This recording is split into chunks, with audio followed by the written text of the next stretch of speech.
Hey folks, this is Josh Schlossberg with the Green Root Podcast. For this episode, we have Roy Keene. Roy Keene has been a forest activist for 50 years in Oregon, and he's been self-employed as a forest consultant and timber cruiser for those 50 years. I've known Roy for a while when I was back out in Oregon working on forest issues, and I've been wanting to get him on the podcast for a while. So I'm really glad to have you, Roy. So welcome. Thank you. Well, let's get into it, right? So the biggest issue I want to talk to you about, and this is something that I think people in the Pacific Northwest might be familiar with, but I think folks across the rest of the country are not. It is the use of herbicides in forest operations. So clear cutting and then spraying herbicides to prevent the cropping up of certain, quote, undesirable plants and trees. So tell us about that. Well, I'm going to start with the term herbicide. And herbicide is just one type of forest poisoning. So I'm going to refer to forest poisoning as poisoning because that's really what it is. Along with herbicides, you have pesticides, which take out any number of different insect pests, including pollinators. You have fungicides that take out funguses, including problem fungicides like Bravo, which disorient and kill young salmon. And you have fertilizers that are aerially applied, and the phosphates from those fertilizers cause toxic algae blooms in streams and lakes. So there's a range of substrates. I'm not going to think of fertilizers as poisons, but there's a distinct range of poisons, insecticides, pesticides. Pellets are cast out of helicopters to kill the mountain beaver, which in California has been rightfully named an endangered species, but in Oregon is rarely talked about. So it's not really a true beaver, but it's an animal that's endemic to this part of the world. And we're killing it off as quickly as we can because it digs around in young plantations. So anything that interferes with tree growth is considered fair game. There are no forest rules or policies to really curb pesticide use. There's a few make-believe kinds of policies to say things like, well, you can only spray within 50 feet or 100 feet of this stream or this salmon stream, or this domestic water supply. But when you get down to aerial spraying, there's a lot of drift, and those rules are rarely enforced, and it results in problems with animals being poisoned, people being poisoned. All of it gets covered up. If you bring a lawsuit against the companies, they hire a bevy of lawyers, and they basically just take you out. So this is a much larger problem than most people realize or admit in Oregon. And now to bring it home to those of us living in Lane County, Eugene, Oregon being the county seat, the county we live in is the timber epicenter of the United States. It's one of the two largest timber harvesting counties in the US. The other one would be directly to our south, Douglas County.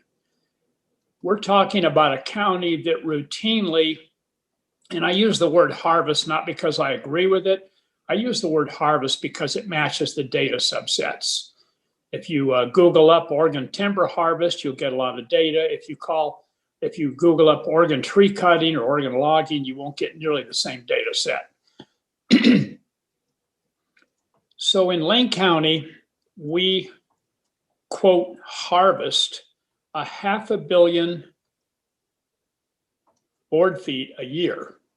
That's a lot of trees. That's literally millions of trees. In order to accomplish that, we cut most of that harvest from the private lands. So Lane County's largest private landowner is Weyerhaeuser. Weyerhaeuser has plus or minus 350,000 acres of forest land in this county. And when we had the fires this year up the Mackenzie River, which is the source of our drinking water and a tremendous source of recreation and irrigation, we burned probably 50 or 60, maybe even 70,000 acres of Weyerhaeuser land was burned.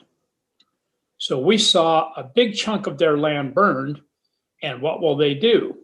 Well, they will do what they've always done. They will call in a lot of chemicals.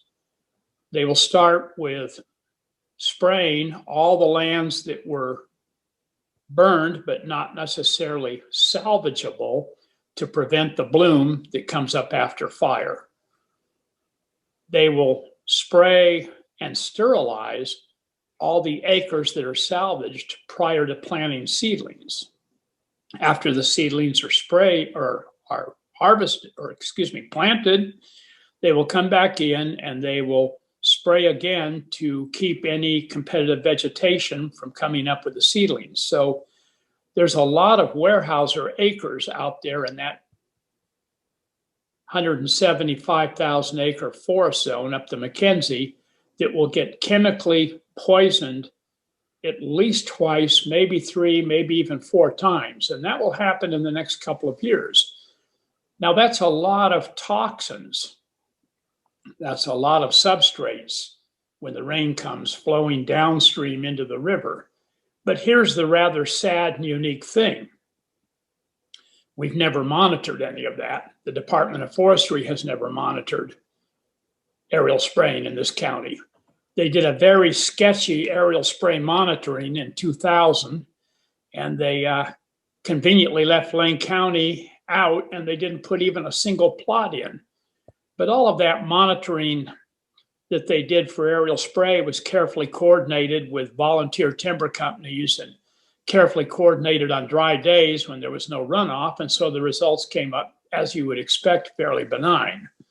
So that's kind of in a nutshell what we're looking at out ahead of us over the next couple of years. We're looking at a large out-of-state forest owner that's traded on Wall Street, doing a tremendous amount of forest poisoning on their lands. And the other players involved, the other companies involved will follow suit. But that one company I highlight because they're out of state, so they have no real investment here beyond their sawmill in Cottage Grove, which is just south of Eugene. And they're by far the largest landowner. And I want to make that point that here in Lane County, where we consider ourselves very progressive, we're being literally dominated by a large company who is going to poison our watershed. And they're going to do it with little or no contest. There's not going to be any monitoring. There's not going to be any, hey, don't get that close. In the salvage operation, the riparians have already been taken off limit by the Department of Forestry. So riparian areas will be logged just like the hillsides. It'll be ridge to ridge logging and ridge to ridge poisoning. So that's kind of in a nutshell right now today what those of us in Lane County are looking at. And it's one of the better kept secrets. Most of the people in this county have no idea this is going on.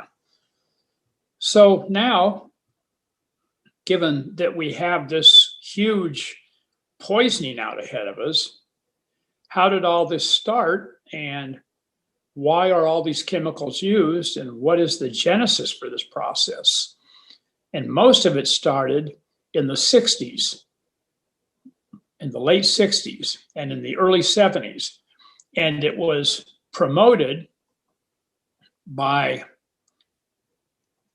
the big chemical manufacturers like Monsanto and Dow that were making Agent Orange for defoliating Vietnam and for defoliating parts of Cambodia. And at the end of the war, they had all this poison and all this industry built up and all this manufacturing capability, and they had no place to put it and nothing to do with it. So they sold the poisoning program to the federal government.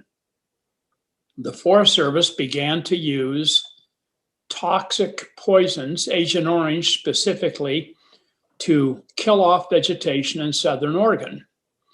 This is where I became an activist. I found out this was happening. I looked at the scope of it. I looked at how ridiculous it was on the ground.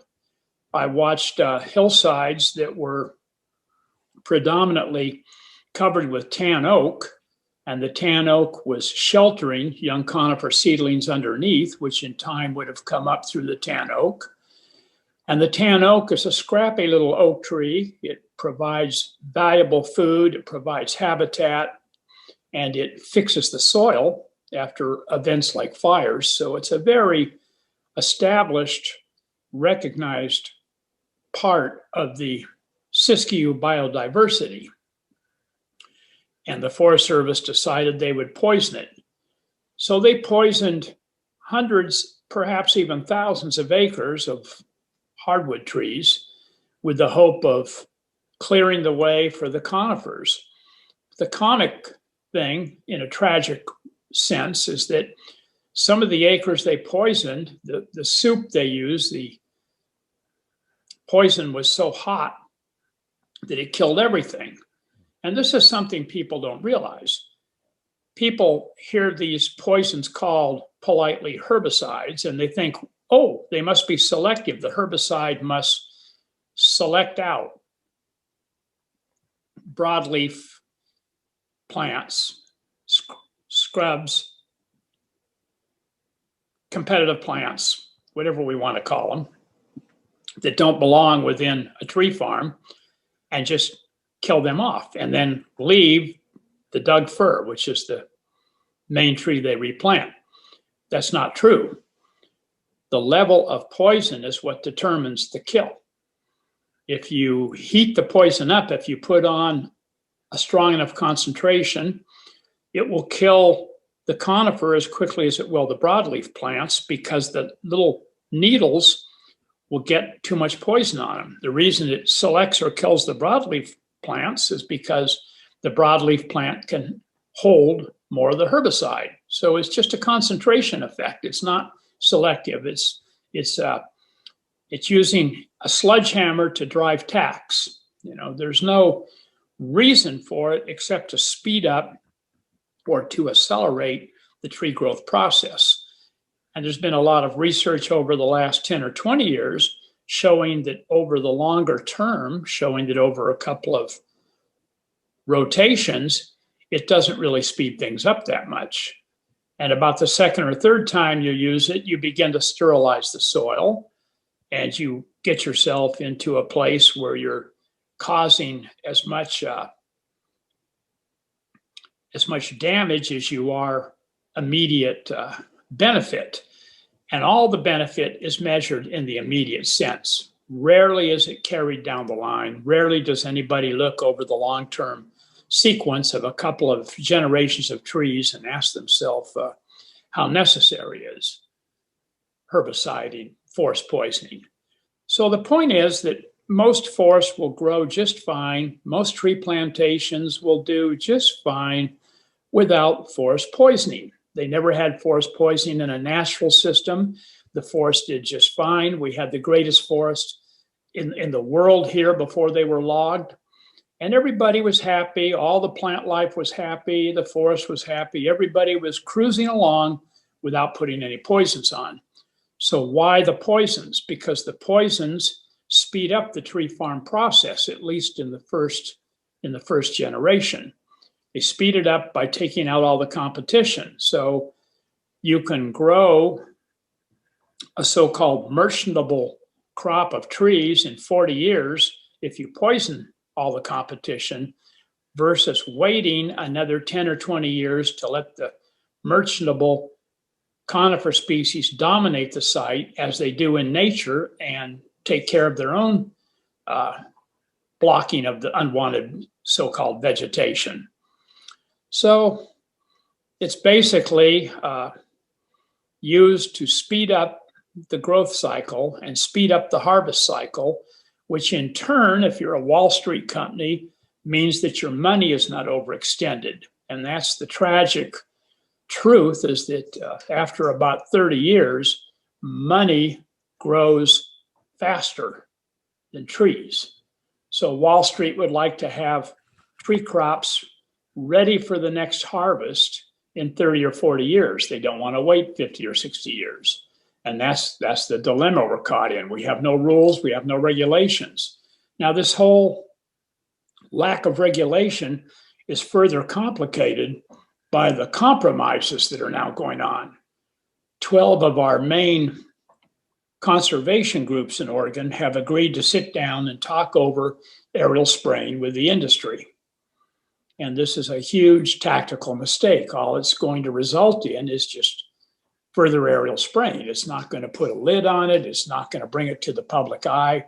It's going to result in a nice, cozy situation where the industry will make a few very small concessions, which sound good in policy, but in practice will not be workable. Roy, can you talk a little bit about the process of aerial spraying? How it's done physically? Yes. Yeah. Well, you bring a helicopter in to a landing adjacent to the areas you want to spray, and remember that this is driven by scale. It's a lot cheaper to bring a helicopter in and spray 1,000 acres than it is to bring a helicopter in and spray 40 acres. The cost would be prohibitive to do this with 40 acres. So everything that is done on the landscape is geared to the scale.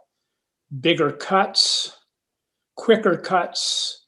And so you have 1,000, 1,500 acres that either has to be sprayed to be sterilized prior to replanting, or is replanted, and those 2 or 3 year old seedlings need what they call a release spray.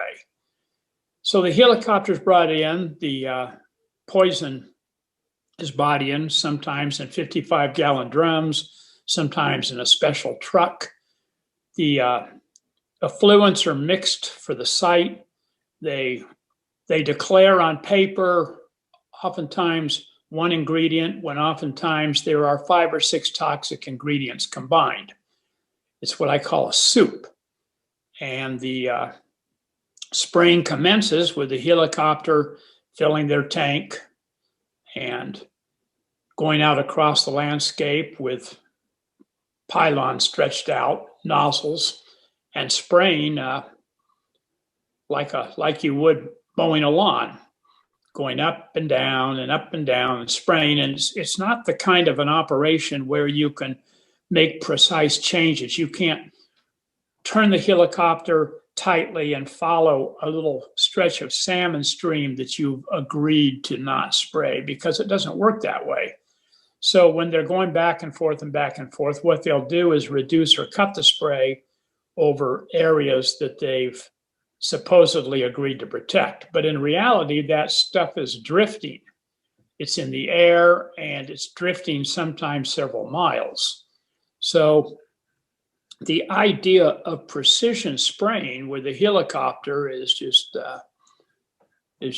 an idea. It's a promotion. It's not a real kind of operational thing they can do. And to spray with a helicopter, to broadcast spray, the other thing you have to do is you have to use a lot more spray. Now, I've had private owners I've worked for that have wanted their vegetation to be controlled. They don't want to wait the extra 20 years for the Douglas fir to come up over the tops of the broadleaf vegetation, and they want to use some herbicide. So I would put a crew in on the ground with backpacks, not spraying out in front of themselves where they're contaminated, but starting at one edge and backing through the unit and spraying specific concentrations of hardwood or broadleaf vegetation. Oh, here's a patch of Scotch broom. We'll spray it. Here's a clump of young madrone. We'll spray it. Here's a clump of young oaks. The owner doesn't want those. We'll spray them. And this is going on before the overhead canopy is cleared. This is going on before the property is logged. So when the logging does occur, there's not a great big rush of vegetation that jumps out and fills that space. The vegetation has already been precisely sprayed. So you can do a much more precise job. And at the end of the day, treating 100 acres by hand versus aerial spraying 100 acres might result in a tenth of the herbicide because it's being applied with precision to certain problem areas. It's not being broadcast over a large area. So, you think about it in terms of scale and broadcast and monetary efficiency rather than ecological efficiency, it's a whole different issue.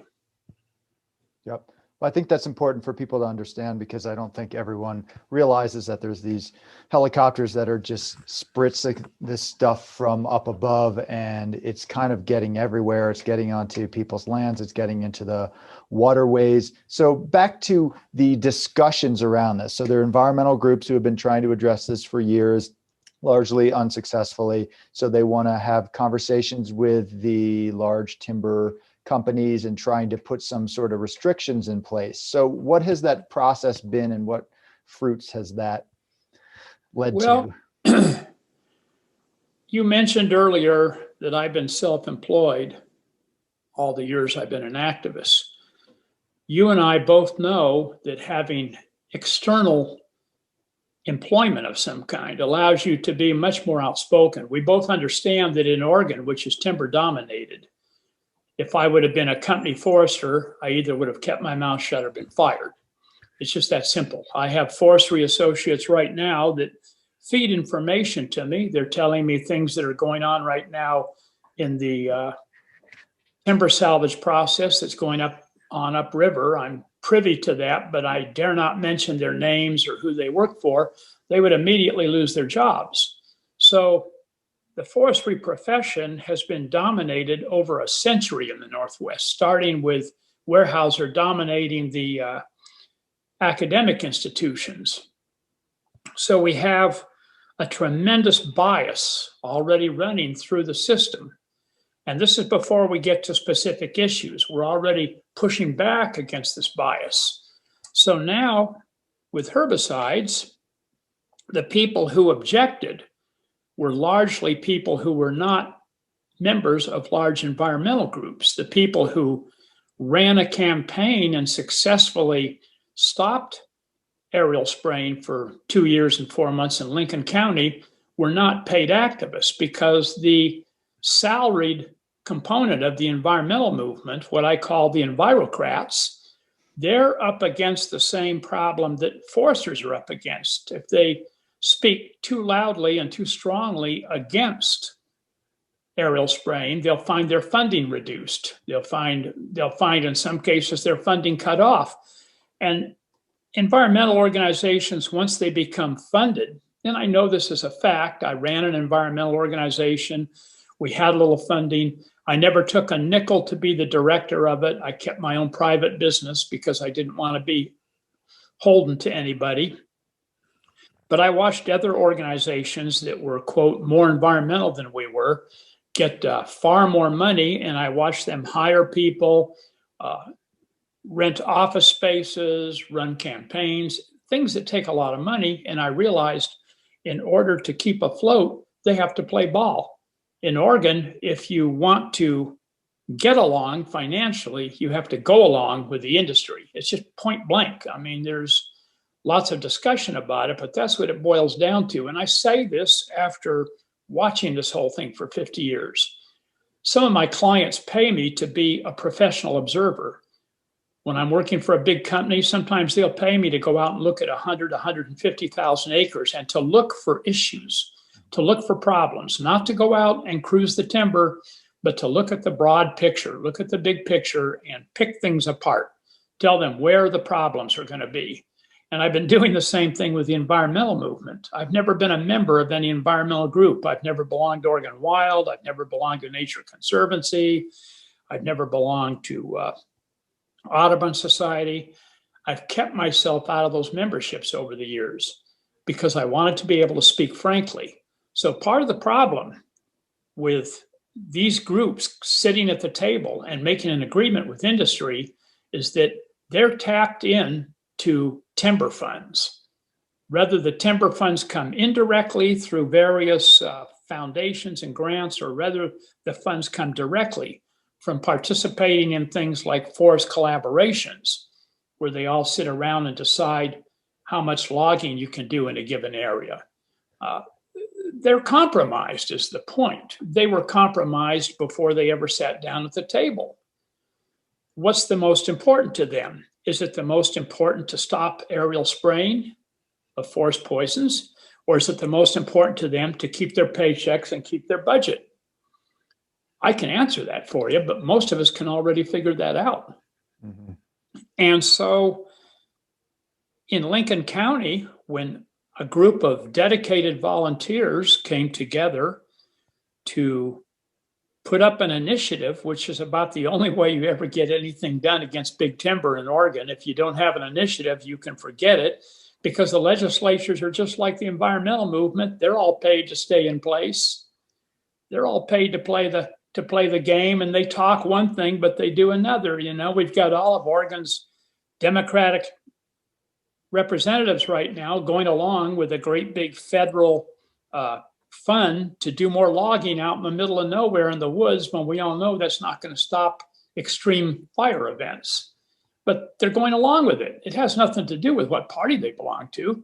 If you want to keep your office, if you want to keep your environmental organization, and you're in Oregon, you play ball with big timber. If you don't, they will take you out. They will get to your funders. They will get to your donors. They will take you out. So we all know this, and this is why Lincoln County had this remarkable victory. They had a victory because they were not compromised. They had a victory because they all came together and they didn't try to tiptoe. They said, let's stop aerial spraying in Lincoln County. And they had an initiative they put together that said, let's stop aerial spraying. And they didn't say aerial spraying of herbicides. They just said, let's stop aerial forest poisoning, whatever it is. You can't do it in Lincoln County. Now, Lincoln County is very different from Lane County. Lincoln County is considered far more conservative. It has a more rural base. People came together, even people I talked to over there from old logging families, they came together, they disagreed with helicopters spraying their watershed, with helicopters buzzing around spraying the largely industrial forest in Lincoln County. They don't have a lot of federal land like we do in Lane. And they said, this is wrong, this has to stop. There's other ways to grow trees. There's other ways to put herbicide on. We don't need to have helicopters drenching the countryside. This is not a war zone. This is a forest. Our water, our wildlife, our public resources are entwined in that private forest. They may own, quote, the forest, but they don't own the water. They don't own the wildlife. Those are public resources. So the initiative, in spite of everybody's misgivings, all the big groups, they all said, oh, this will never work. You guys are nuts. Passed. Wow. I mean, it passed in a largely rural, reasonably conservative county. The aerial spray ban passed. Now, that might have been lost on some of the big groups. Even the groups that are supposedly against pesticide use did not back or support that initiative. They just left everybody out on their own. None of them, none of the big groups involved at that bargaining table now were in support of that aerial spray ban that won the voters in Lincoln County. So it was convenient for them to not pay too much attention for it. You know, and they had to eat a little crow and it passed. And the easiest way to do that is just to pretend like it's not there. Oh, the aerial spray ban? Oh, you mean in Lincoln County? They never even announced the victory to their memberships, most of these groups. They just ignored it because it was embarrassing to them. And their response, when a group of us said, let's pick this up and run an aerial spray ban at the state level, we can win at the state level, we can put an end to aerial spray, and let's not do it with buffer strips or 200-foot buffers or 300 buffers. That's too complicated for the public. That's too complicated for me, and I'm a forester, and I can't understand how those buffers are going to work on the land. In fact, I know they won't. It'll be a policy, not a practice. Let's just ban aerial spraying. Now, I can get behind that as a forester because I've grown lots of trees without spray. I have lots of clients and friends that have grown trees without spray. It can be done. It's not that difficult. It's been going on a long time. The Earth Mother has been growing trees for centuries without spray. You don't need to poison the forest. But it was too stark. It was too black and white for the big groups. So some of the big groups said things like, well, we can't take that risk running that initiative. And they said things like, well, it'll, if it's just an aerial spray ban, it'll never fly. It needs to be something more in the gray tone. And people like myself said, no, you don't get it. You need to give the voters a clear choice. No, we're not going to aerial spray, or yes, we're going to continue to aerial spray and aerial poisoning. Give them a clear choice. It's black or white for Oregon's voters. Show how unfair it is. Show how it only benefits a select group of uber wealthy people that are traded on Wall Street. Show them the real issues, and they will vote against aerial forest poisoning. We knew that, but they wouldn't get up and run with it. Nobody would support it, and so it lost momentum. But here's what the industry knew. The passing of that aerial spray ban in industry-dominated Lincoln County was an eye-opener for them. They saw it coming. They realized, wow, this is a serious problem. If these people were to run an aerial spray ban at the state level, they could win it based on what they won in Lincoln County. We need to circumvent this. And so what do? They talk to some of their funders. They talk to their captured politicians. They talk to the governor. They talk to the legislatures. And they tell them, we need to sit down and have a meeting with the environmental groups. We need to work this out. We don't have to run a great big costly initiative. And so the people who agreed to do that agreed not to run their initiatives. They agreed not to support an initiative. That was one of the primary points of that agreement. One of the first parts of that agreement they entered into was you cannot support an initiative, you cannot run an initiative. And now let's talk about what we're going to do. And so the whole thing funneled down into a discussion over tiny little buffers on certain creeks. And if you read the Senate bill that evolved out of that memorandum of understanding these 12 groups entered into, Senate Bill 1602, if you read it and you look at some of the requirements in there, you realize that if you were living out here, Josh, on a little piece of land and you got your water out of the watershed above you, you would have to, just to prove that you got your domestic water from that watershed, you would have to go through this draconian process of proving that, and it would have to be authenticated, and it would have to be checked on by the state, who of course is short on funds, doesn't have money to do anything anyway. So they set it up. It was a setup. And by buying into it, it's a way for these groups to save their budgets. That's really what they're doing. They're putting, I'll just be blunt with you, they're putting their budgets out ahead of their mission. And that's a problem for me. That's a problem for me going back my whole life. I was a mission-oriented person. And watching these groups put their budgets and their financial well-being and going along to get along ahead of what could have been a victory with aerial spraying is a huge disappointment to myself and to the many others of us that worked on getting Lincoln County an initiative. I wrote the voter statement for that initiative. I'll send it to you. It's simple. It's 250 words, and it basically says, here's why you don't need to aerial spray.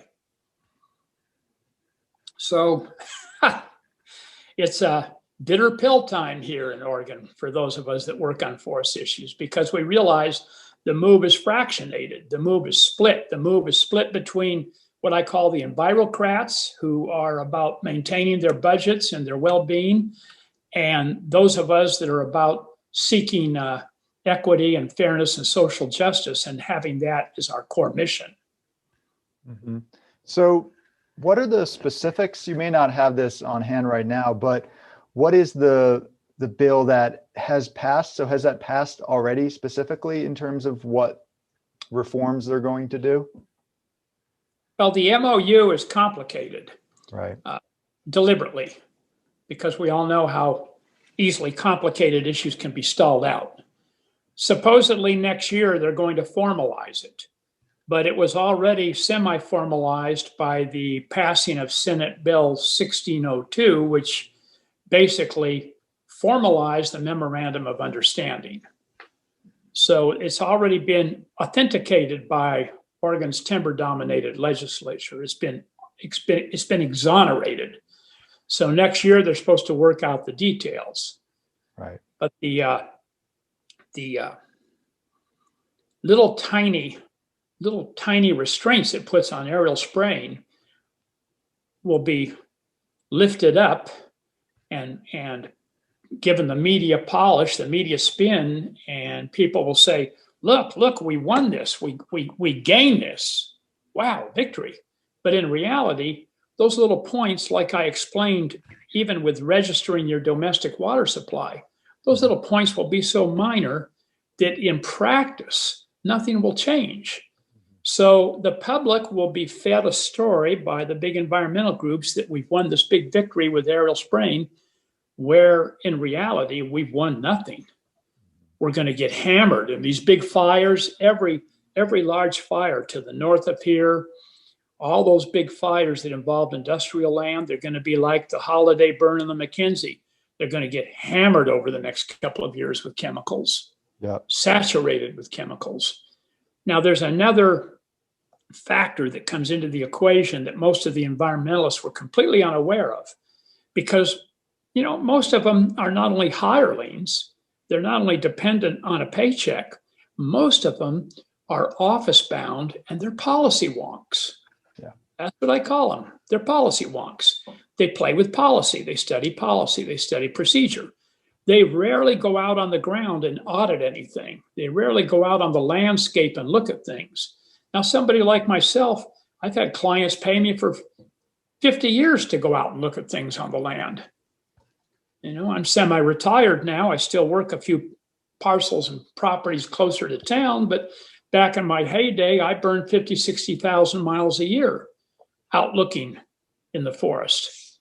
And like I told somebody at a meeting not too long ago, when they were talking about their criteria and people were pushing their academic credentials, I said, you know what? I said, I've driven over 1 million miles a year.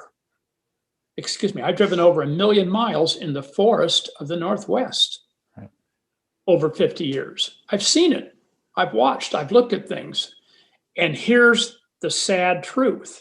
Policy does not equate into practice. So no matter what kind of policies they come up with at the end of this understanding, at the end of this compromise, none of that will matter in practice. And the people that initiated those policies, for the large part, apart from a few industry foresters, will not be out on the ground to gauge or see the results. And who will measure it? Right. Which one of these environmental organizations will have a ready crew of people to go out and measure these streams that have been heavily hit and see what's going on? None of them. They'll all thump their chest. Oh, we made a big victory. What they did is they made a big victory on paper. They made a big victory with policy. It won't be anything at all to do with what is happening on the ground. There's that huge disconnect.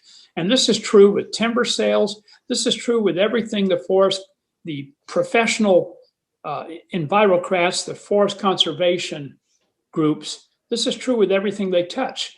They rarely ever audit. They sign off on a big timber sale. They signed off on a great big restoration timber sale up the river a few years ago. None of them went out to look at it after it was finished. It was a disaster. I went out and looked at it with a restoration specialist and another forester. It was puke.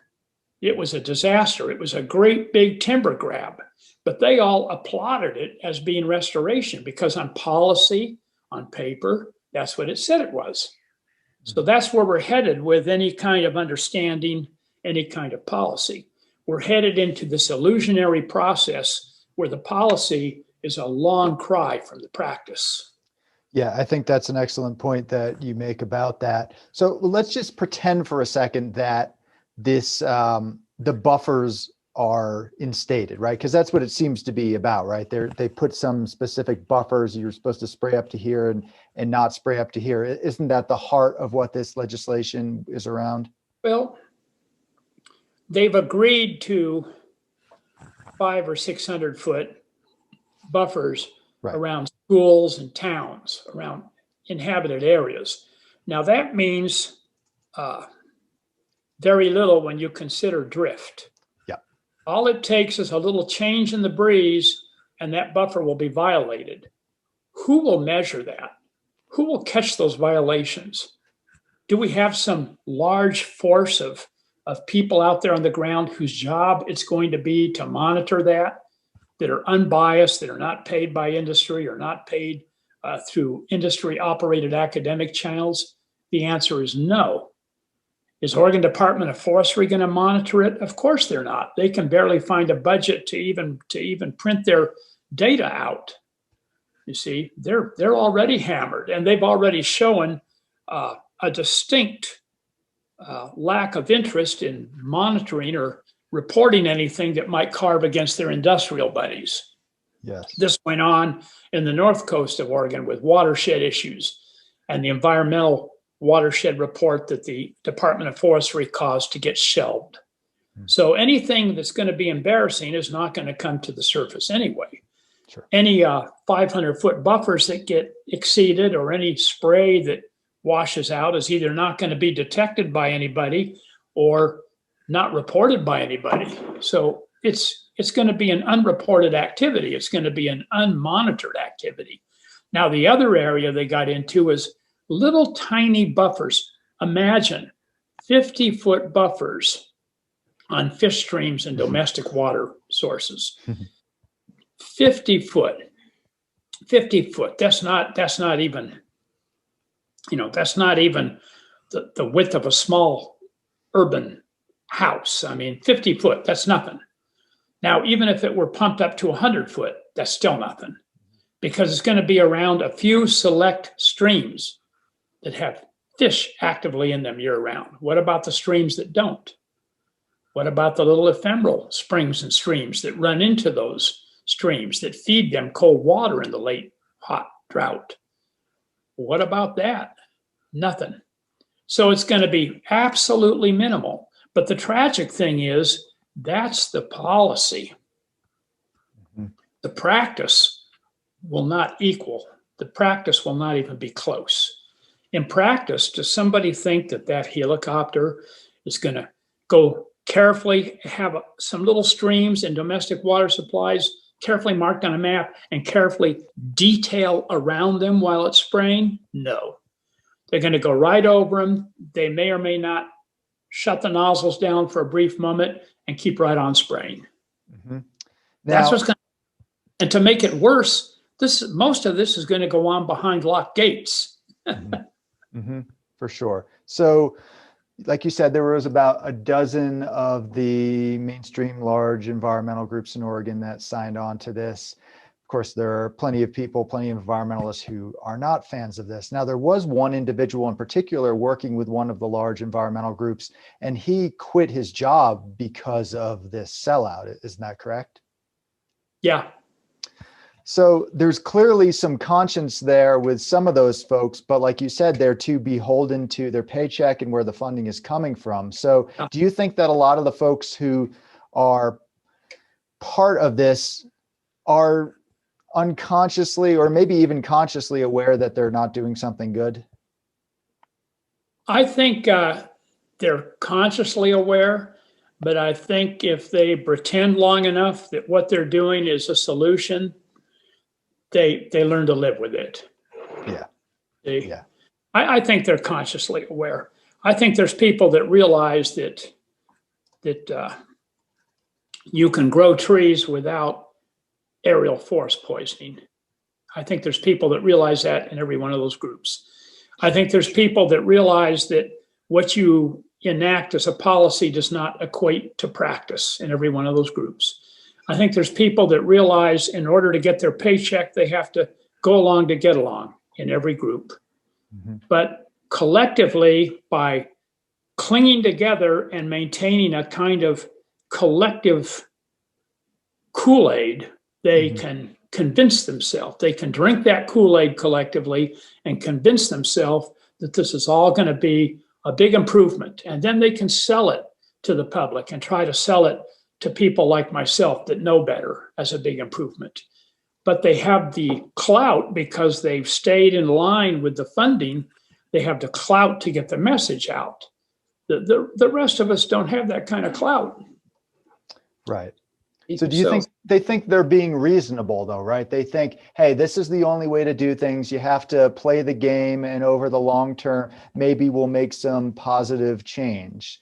Do you think that's their mentality? They've convinced themselves that we can't win with an initiative. Okay. Even though Lincoln County was one, they looked the other way. They pretended not to see that. They didn't want to look at it.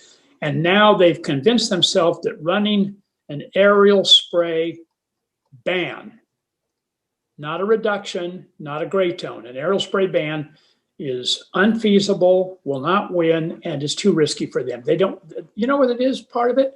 They don't want to risk losing. If you don't want to risk losing, you'll never take anything on in your life. Of course. Or is it maybe deeper? So you say they're afraid of losing, of course, that would make them look bad, that sort of thing, make them look weak, make them look like they don't deserve the funding. But what if it's that they're actually afraid of winning? What if they don't want to take responsibility for the changes that would come about from that and having to rethink everything? Do you think that might be a part of it too? It could be. It could very much be part of it. They could be afraid of winning because what will they gather money for then? You see? Yeah. I mean, let's look at a slightly different picture. Let's look at federal logging. And I'm not thinking so much out here in Oregon of the BLM O&C lands, which are under a different color, a different legal mandate to be managed according to the 1937 Sustained Yield Act, which they haven't been. They've always been overcut beyond the act. But let's look at Forest Service out here.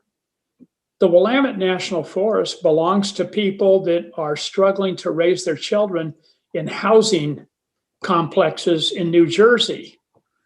It belongs to people in Maine. It belongs to people in Dakota. It belongs to people in parts of the country where you cannot find a conifer tree for 500 miles. It's our forest. It belongs to Americans. It's an American forest. It was created as an inheritance, and it's there to be handed down to the next generation. So we're logging on federal land. Many economists, many astute people who have been out here their entire lives and worked with timber economics have made it clear that federal logging is not cost effective. We're paying lots of money, the taxpayers, to have our forest logged. So suppose I went to a private client and they had a fat 80 acres and it had 120-year-old timber on it, and I had it logged, and then when it was done, I sent the client a bill. I'd go to jail. That's fraudulent. So just in terms of economics, just in terms of the poor returns and the huge cost of logging the federal forest, before we ever get to ecological issues, before we ever get to how ridiculous it is or how few jobs it really supports or what it really accomplishes, just in terms of economics, it's very clear that we shouldn't be logging federal forests. We're doing an injustice. We're doing an injustice to people that live far out of Oregon. We're not just doing it to people inside the state. Sometimes we get to thinking that because these forests are inside our state, they're our forest, but they belong to everyone. That's the reality of it. So right there, the environmentalists should come together with a federal logging moratorium, a national forest logging moratorium, especially with what we know about climate warming and how important it is to leave big carbon grabbing trees in the ground, especially given all the science we have and the science that logging those forests doesn't make them fire resistant. We know all this. We've got the science. So we should all come together with a federal logging moratorium. I've been saying this for 5 years. But why will the big groups ignore it? Because they're making money from the logging.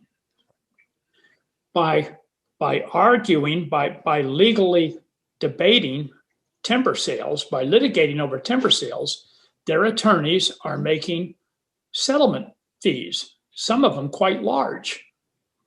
By enjoining collaborations that are funded by state and federal money, and all the players get some money, some juice, and these logging collaborations find reasons and ways to log more timber, they're making money from that. So the problem is the big environmental groups are making money from federal logging. Yeah. It may not be direct. It may not be as direct as the mill that buys the timber, but it's there. They're profiting from federal logging. So why won't they get aboard with a moratorium to stop it? Because they're profiting from it. They're profiting from this whole aerial spraying thing. They can keep it up there. They can keep fiddling with it. They can keep looking like heroes. Hey, we're going to have a meeting with industry. Hey, we're doing something about this. They're working those angles because that's one of their funding sources. Right. So like I said earlier, they're looking at their funding. They're not looking at the mission. They're not looking at accomplishing what's morally right. They're looking at accomplishing what's financially right for them. They become bureaucracies. And that's why I call them envirocrats. I think that's pretty apt. I've been noticing the same thing over the decades for sure. It's not spoken about that much, but I think more and more folks are becoming aware of it, and putting out information like this, I think, is important. So let's conclude this with how we would do things in another way. So federal logging moratorium, I can go on board with that. That makes sense to me. I think a lot of people who actually knew national forests were being logged would actually come out against that as well. People aren't really even aware of that. So that's federal lands. That makes perfect sense. Now, in terms of these private lands, now, of course, the heart of herbicide spraying forest poisoning is the process of clear cutting, right? So you denude an entire hillside, and then that's sort of the application you need to do afterwards. So maybe there could be a different way of doing that on private lands, and what would that look like? Well, for Oregon, it would be very simple. All Oregon has to do to see what that would look like is just look at the Doug fir region in California, where they have a much tighter Forest Practice Act. Now, I've been telling environmental groups, trying to reinvent the wheel with forest practices, coming up with all kinds of goofy forest practice reforms, all kinds of goofy twinking. I've been reminding them, first of all, none of you have ever practiced forestry. I don't know a single Oregon group that has foresters on board who have actually, across the landscape, practiced forestry. They don't have any handle on practices. They don't understand logging economics. They don't understand forest economics. They don't understand the nature of going out and cutting timber off the forest. So they're at a huge disadvantage for starts right there at that point. Now, if you look at that, what do they want to do? They want to create some fluff. They want to create some reason to get some money. So they want to go to a funder and say, we need a fund to study how to reform forest practices. And that's what a lot of them did. A lot of them ponied up. They got money to reform forest practices. Now, 10 years ago, they wouldn't even talk about reforming private forest practices. They said, oh no, that's the private forest. We can't go there, because their funders wouldn't let them go to private forest. 10 years ago, their whole push was about federal practice reforms. And I remember getting a memo from a big group in Oregon, one of the big headliner groups, that, wow, we need to get together in the Oregon Coast Range and start dealing with Forest Service logging. And at the same time, the same group was promoting thinnings in the Coast Range, but now they're talking about getting together and doing something about all the logging going on the Coast Range. And I sent them back a little memorandum, and I gave them some fact and figure. And I said, out of the 100% of the timber harvest coming out of the Coast Range, over 85% of that comes off private lands with little or no regulation. So if you want to do something about the logging going on the Coast Range, you're going to have to step on into the private land reforms. And so gradually they sold that to their funders and they got into practicing forest practice reforms, but they're reinventing wheels. So I told them, go down to North California, go down to the northwest part of California where Doug fir is their principal harvest tree, and take a look at what they do. Take a look at their forest practices. And here are the highlights. First of all, the clear-cut units are limited to 40 acres. Now in Oregon, a lot of people think on the face it's a 120-acre limit, but if you look at the exclusions, it's actually twice that. You can get a little variance, permission to have a little larger cut, a variance from Oregon Department of Forestry that allows you to cut 240 acres. And I would ask anybody, do you think some ODF forester is going to go out there and check to see if you harvested 300 acres or 200 acres? No. They're not going to run against you over debating acreage size. But in California, you're limited to a 40-acre cut. So it's called scale. A 40-acre cut, you can't afford to bring a helicopter in and aerial spray a 40-acre cut. Now, you're not only limited to a 40-acre cut, but the trees at the age of final harvest, which is also called clear cutting, the trees have to be at least 50 years old. Oregon has no limits. You can go on to a chunk of forest land in Oregon and you can lay the whole thing on the ground, 25-year-old trees. I've seen that happen more than once. There's no final harvest age limit. There's no reasonable limit on the size of the unit. Now, California brings a third piece into play, their riparian requirements. It can be an ephemeral stream, it can be a spring, any kind of water source in California has to be protected. They don't make an issue over whether or not it's fish bearing, because guess what? Downstream, it will be fish bearing.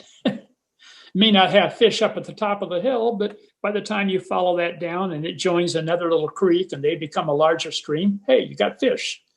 So the point is, you can't grade water out. You can't say this water is important, this water is not important. So California recognizes that, even in terms of how they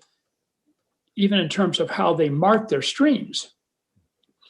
In California, the little ephemeral streams, the little feeder springs and streams at the top of the hill are ones. The mid-course streams are twos. By the time you get to bigger streams, those are threes. By the time you get to a big stream and small rivers, those are fours and fives. In Oregon, they just have two denominations, actually three. They have F for fish, they have D for domestic water supply, and everything else is an N, non. So I told the environmentalists, I said, you guys are reinventing a bunch of wheels. You're fiddling around with a whole bunch of wrong-ended stuff. Just take a look at what's going on in California. Now, here's how you can see the difference. We have Google Earth Pro. I have to admit to being an Earth Pro junkie. I spend a lot of time on Earth Pro. Oh my, there's the story right there. So you look at California, and you look at an area that has a large industrial land base, and those are not hard to find. And you look at it on Google Earth Pro, and then using the same scale, you look at an area like up the Coquille River in Oregon, Weyerhaeuser's big tree farm, or up the Silet's, another big tree farm. You look at those areas in the same scale, it's hugely obvious who has the better forest practices and how it works on the ground. When you look at those photos in California, what you see are reasonably intact forest ecosystems.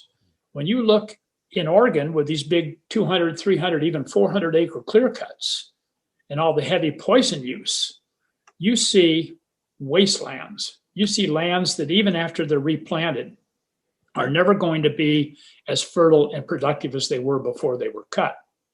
In California, you see a whole different thing. It's visual. You see the whole thing. Now, California has a couple of other layers. if you're going to aerial spray in California, you're going to pretty much have to go through some heavy paperwork. Okay, it's not going to be a slam dunk like it is here. You're not going to just say, hey, we're going to spray this area, we're going to start on Monday. Not happening. You're going to have to go through a public hearing. You're going to have to show why it is that you need to aerial spray that property.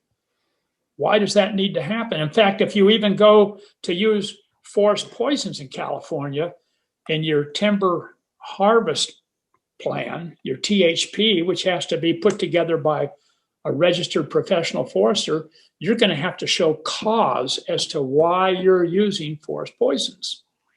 So you have all these layers in California that result visually in a much more intact industrial forest landscape. So why don't the environmentalists just bump a little south of the border and pick up some good reforms and be able to say, hey, Sierra Pacific in California makes money doing this. These big forest owners in California are doing a much tighter, kinder, gentler job of harvesting their lands, and they're making money. For God's sakes, they're still buying more land. They bitch and they groan about it, but the point is they can do that profitably. But instead, they go off on some wrong-headed pursuit with forest reforms, you see. Yeah, well, and that's when I realized. It keeps them busy, keeps the paycheck coming in, right? All that busy work. Bingo. That's why I realized, they're getting funded to reinvent the private forest reform wheel. Yes, it seems like that. So what could turn the tides on this? Adapting stronger rules at the state level. And the only way we're going to get there is through an initiative. So another voter initiative. We're not going to get there through the legislature. They're too captured. We're not going to get there through the governor. She's too captured. Yep. We're not going to get there through any of our congressmen or our senators. They're all too captured. Sure. So, but the large environmental groups are not going to support it. Maybe they won't come out against it, or maybe they will, but won't have their involvement. So how to capture the imagination of the public without those major environmental groups that people expect to be telling the truth? Yeah, that's the problem. What it's going to take for those of us that are truly on board, what it's going to take for those of us that are really anxious to see a reform and to forge an initiative, either a fair tax initiative or an aerial spray ban, an aerial forest poisoning ban. What it's going to take to get that done is a chunk of money. Mm-hmm. So we need for some kind software person or some kind well-to-do person who wants to see what's best for the state, what's best for the forest, to land a chunk of money or to form an organization with a chunk of money and run an initiative. But the initiative has to be properly designed. It can't be overly complicated. It needs to have one single focus point. You can't have multiple points. You see, it needs to be designed not so much by an attorney, but by forest practitioners. If you're going to reform forestry, you need to get yourself a gaggle of forest practitioners together, people that understand what can be actually enforced on the ground. And what are they going to do if they're like me? They're going to go, oh, that's easy. Just go down to Northwest California. Sure. Just pull the unit size down. Just limit clear cuts at 40 acres, and you'd be amazed what changes there are. Limit tree harvest to 50 years or 60 years. Just a couple of simple things. Don't make it complicated. Don't try to stretch the money. Don't try to live 2 years on foundation support for it. Just make it some blunt, simple changes. Here, we the people are going to limit clear cuts to 40 acres. We the people are going to limit clear cut age to 50 years, or even 60 if you feel risky. 50 would be easy. 60 would risk a taking. But we're going to protect all the water. We're not going to protect just certain streams. Mm-hmm. All the water has to be buffered with leaf trees. Yeah. It's just simple, they've made it way too complicated, which I knew they would when they got involved. They have to justify that money. Yeah, that's And what they're good at. again, the source of the problem is the money. You know, Josh, back before you were in Oregon and back before most of these environmentalists were even out of grammar school, I was involved in the 1980s wilderness, the 1984 Wilderness Act. And I was a timber cruiser in Roseburg, Oregon, and I spoke out, heaven forbid, I spoke out in favor of wilderness in a county that bragged about having none. And now I'm named by the Wilderness Society as the godfather of two gorgeous wilderness areas there, Boulder Creek and the Rogue-Umpqua Divide, particularly the Rogue-Umpqua Divide. It was such a unique area. We could have compromised. We could have sold out. We could have split the Boulder Creek in two with the industry like they wanted to do initially. We could have walked away from the divide because it was too risky and we couldn't monitor or bring together the forces we needed, but we didn't. We had a vision. I paid to go to Washington, D.C. out of my own pocket. I lost my cruising contracts when I spoke up against wilderness, and I found a way to get around that. See? And it was my finest work. I still have a saying today when I hear people talk about, you know, especially if they're professional, what they've done or haven't done for the environment. I have a saying, show me your acres. Mm-hmm. That's what it comes down to. That's it. That's it. And we had a recent win with the Devil's Staircase. And the people who really anchored it, the people who really won that, the people who took Oregon's congressmen and Oregon's legislatures in there to see it and bushwhacked all those hard miles to get in there and see it, friends of mine, are unnamed. The big groups did what they always do. Once it was a victory, they all thumped their chest and said, "We won." Mm-hmm. That's the same thing they did during the 80s. Mm-hmm. Once it was a victory, they went, "Hey, look, we all won the Rogue-Umpqua Divide. Hey, look, we won Boulder Creek." And I'm thinking, no, not really. But you go ahead if it makes you feel better and take credit. Well, we in the know who the real heroes are, Roy, and you're definitely one of them. And I want to really thank you for coming on the podcast. I want to thank you for all the work that you've been doing over the years and continue to do. All the knowledge you passed down to me. You've definitely been a mentor to me so far as understanding how the forest works, but then also how the industry works, and then how, as you call them, the envirocrats work. So that's been super instrumental for my personal development and getting this information out to the world through the Green Root podcast. And if there are any wealthy listeners of the Green Root podcast who want to contribute to protecting Oregon's forests, the epicenter of timber harvest, as Roy says, get in touch with me and I'll siphon the funds right into the good work. So thanks again, Roy. A pleasure.